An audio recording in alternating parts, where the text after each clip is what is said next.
Ada pesan dalam Al-Quran surah ketiga Al-Imran ayat ke-26. Ini saya sampaikan tadi jauh sebelum Bapak letakkan di channel. Qulillahumma malikal mulki tu'til mulka man tasha wa tanzi'ul mulka mimman tasha.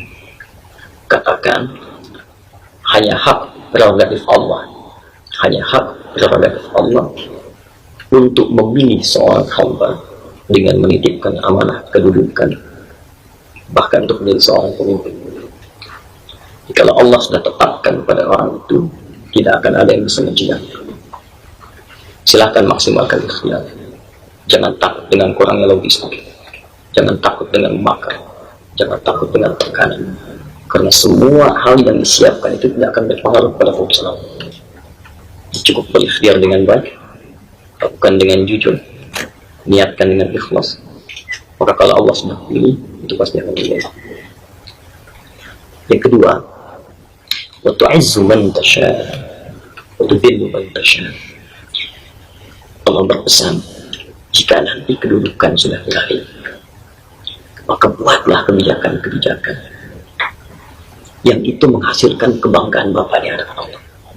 Izzah, sesuatu yang bisa membuat Bapak bangga dan diapresiasi. Bukan cuma urusan dunia, tapi satu saat semua amanah ini akan Bapak bawa di hadapan Allah. Tim sukses tidak akan ada yang menghadap, pengawal tidak akan ada, Bapak hanya akan menghadap pada Bapak sendirian. Maka siapkanlah kebijakan-kebijakan terbaik, buat maslahat yang paling baik, sehingga ketika semua itu Bapak bawa di hadapan Allah, Bapak punya kebanggaan. Kalau ini Bapak lakukan, maka akan Allah berikan dua kemuliaan, satu di dunia, satu di akhirat.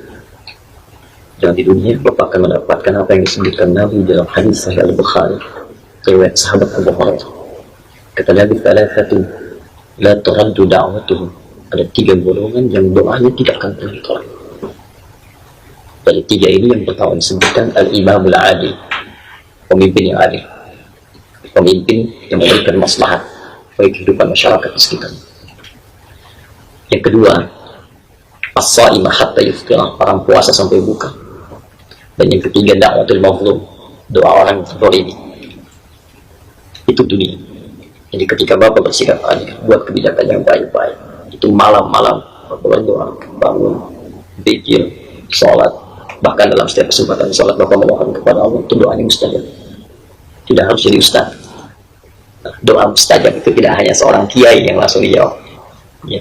Tapi kata Allah melalui lisan nabinya, seorang pemimpin yang adil, dia angkat tangannya, dia bermohon seketika dikabulkan. Maka Imam Ahmad pernah menyampaikan, kalau ada orang yang punya satu permohonan satu aja dan itu mustajab, minta pemimpin yang adil. Dua, ada kemuliaan di akhirat. Hadis ini sudah sangat populer. Orang yang di dunia yang diberikan amanah kepemimpinan dan dia bersikap adil, baik, membuat kebijakan maslahat, maka dia akan diberikan jaminan ketenangan sebelum hisab.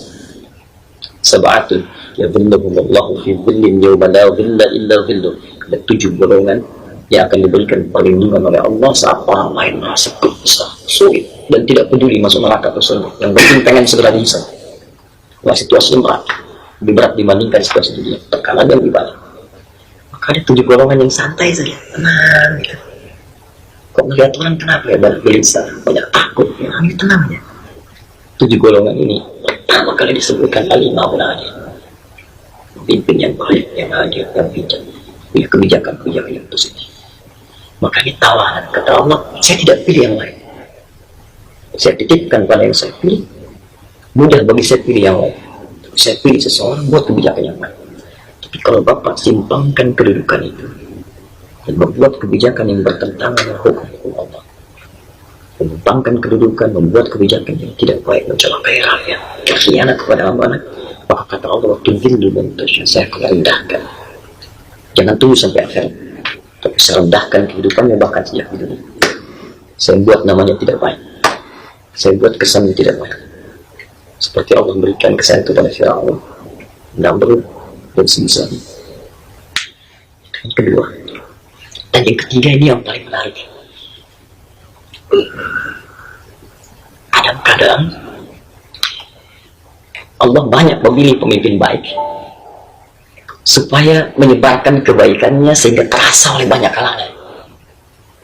Kebijakannya, kesejahteraan, kenyamanan, ketenangan, harmoni.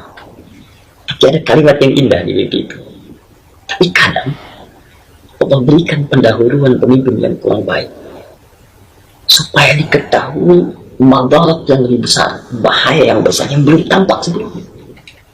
Tampakkan itu dulu supaya Bapak bisa lihat ada masalah yang lebih besar yang sebelumnya nggak tampak. Maka pesan saya di mimpi itu Bapak catat baik-baik apa saja yang muncul itu. Restorisir. Dan itulah yang jadi bahan Bapak untuk perbaikan mereka. Nah, sebelum saya bangun dan saya terkejut dengan bangun itu, tiba-tiba saya ucapkan satu kalimat. Dan saya tidak akan buka pada yang lain, saya lihatkan faktor bahwasanya. Izin boleh kan? Saya sudah tuliskan. Bismillah. Sebab kalau saya buka bergoncang dunia ini. Bismillah. Kalau saya